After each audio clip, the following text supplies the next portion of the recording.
పరలోకపు తండ్రి వ్యవసాయ కూడా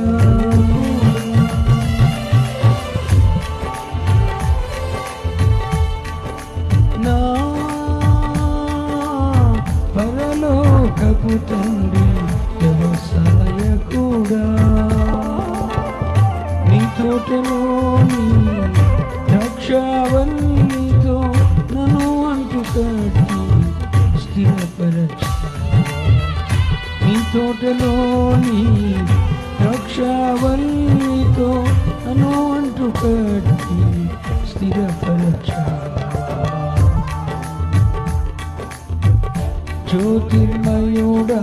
నా ప్రాణ